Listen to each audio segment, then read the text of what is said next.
CBS News Miami. Good afternoon and thank you for joining us. I'm Lauren Pastrana and welcome to CBS News Miami's 4 p.m. Quickcast. Let's take a look at today's top stories. Always alerting, always tracking. This is Next Weather.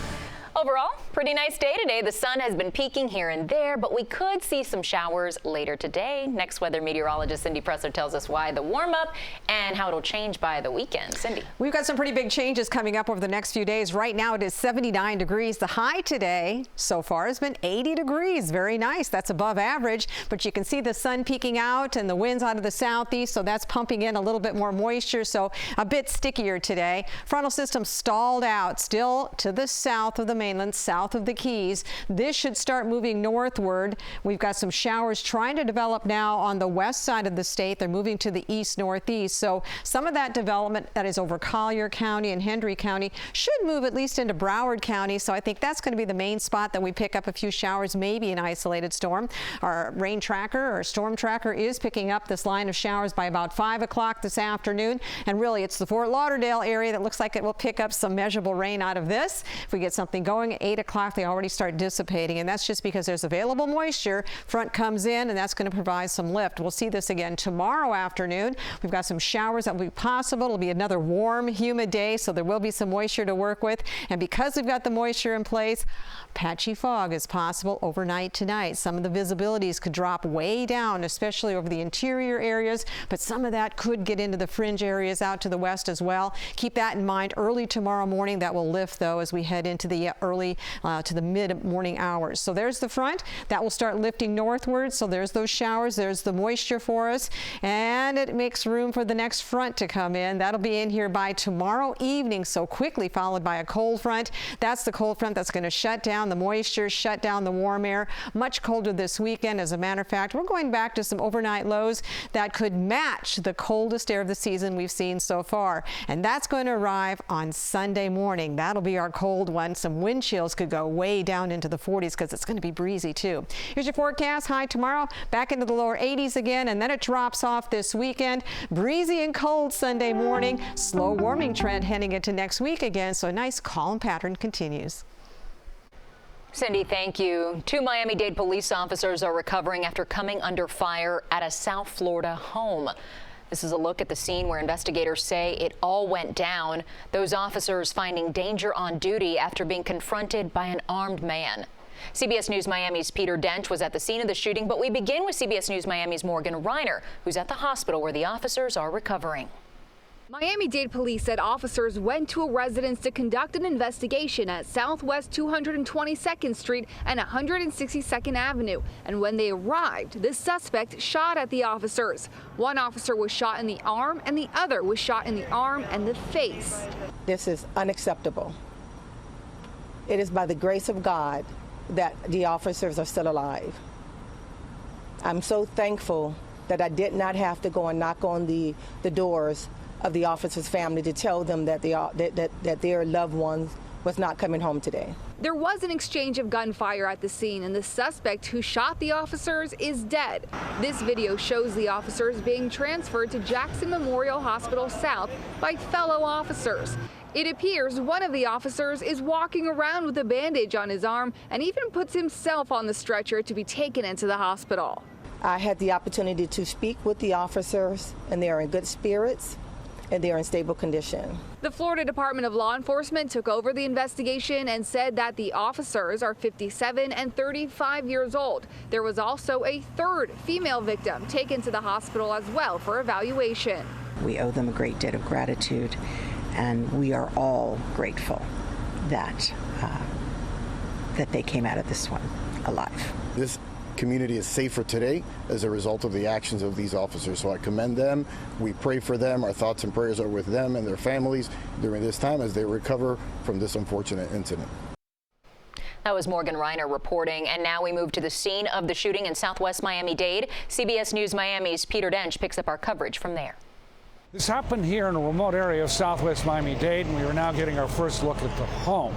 The president of the South Florida PBA told me the officers from the South District had just started working their shift, and their first call was to this house where there is a report of squatters late last night. It is off Southwest 162nd Avenue near 223rd Street. PBA President Stedman Stahl is telling us what he knows about the confrontation here.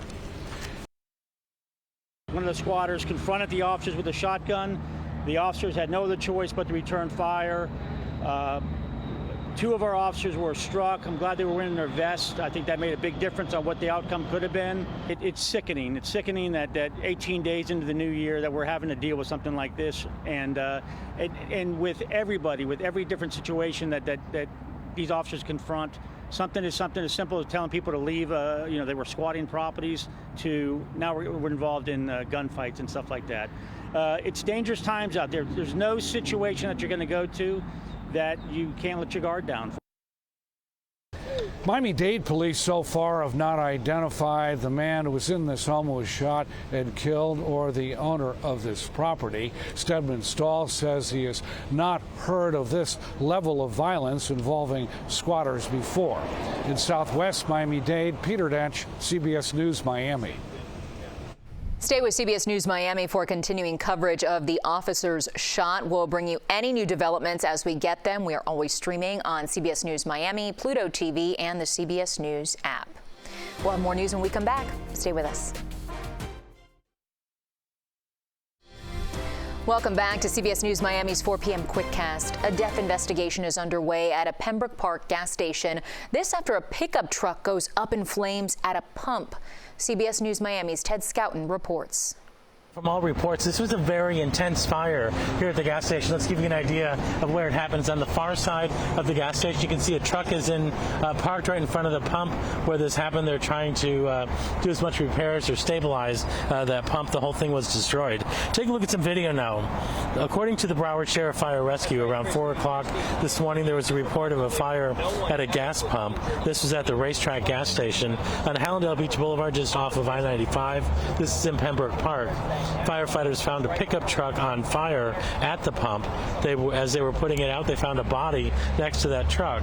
That person did not survive. A man who saw the burned up truck said this fire looked very intense. The truck, I mean, it looked like a burnt marshmallow. Honestly, a burnt marshmallow probably looked less burnt than the truck did. Now, at this point, BSO said it does not appear that foul play is involved in this case. They're conducting what's called a death investigation. At this point, we're waiting to learn if the victim was a man or a woman, and an autopsy is pending. Of course, we'll keep you updated. Live in Pembroke Park, Ted Scouten, CBS News Miami. And later tonight, we'll take a closer look at the fire as it was raging at the gas station. Ted will have more on this story, including that cell phone footage at 5. The SkyTrain saga at MIA continues. Miami-Dade County Mayor Daniella Cava addressed Miami International Airport's ongoing repairs and projects today. At a press conference inside MIA, she spoke about massive investment. She calls it historic, with $7 billion in capital improvements and another $1.7 billion in maintenance upgrades. The dollars have yet to yield quick results, though. Travelers flying through Concourse D have noticed signs and barriers to the SkyTrain for at least the last 4 months. Today, the mayor projected this phase of SkyTrain repairs will be finished in March. 8% of elevators are also out of service, with some needing to be replaced entirely. The mayor points to previous administrations' deferred maintenance and lack of investment in MIA's condition. Needs maintenance. Your home, everything needs repairs and maintenance. And unfortunately, this airport did not have that level of investment for too many years. So we know elevators and escalators, primary issue, and we've been working hard on that. It took us 2 years to change out the contract and get a contract that could work weekends, 24/7, and an unprecedented level of investment by this county in making sure not only we could fix, but also move forward for even more passengers. CBS News Miami's Joe Gorcho is working this story. He will have a lot more coming up later on CBS News Miami.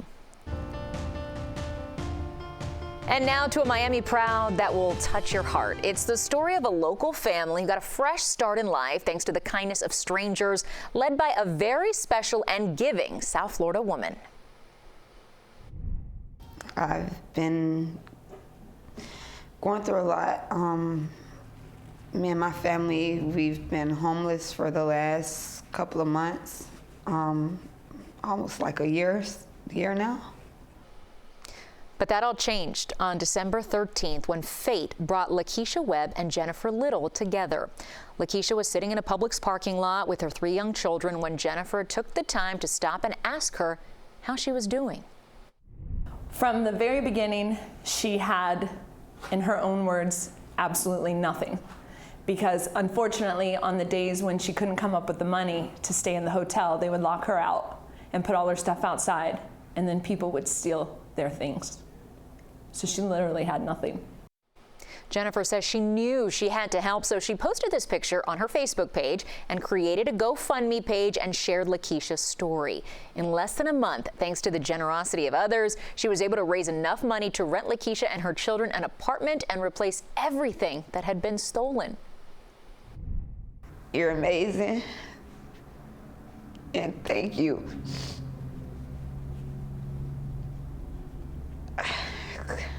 I don't know where I would have been.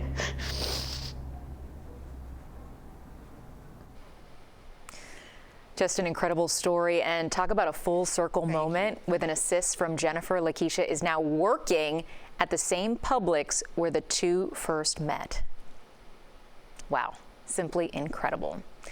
Also coming up tonight at 5, dangerous and deadly winter weather across the U.S. The death toll now topping 40 as another wave of extreme cold and snow is expected this weekend. A look at the latest conditions plus your full forecast ahead at 5. The power of CBS News Miami and the CBS News Miami stream always at your fingertips. We're on Pluto TV, and of course it is all free, or you can find us on your favorite streaming device with the CBS News app, then click CBS News Miami. And that's it for CBS News Miami's 4 p.m. Quickcast. I'm Lauren Pastrana. Stay tuned for more news right here on CBS Miami.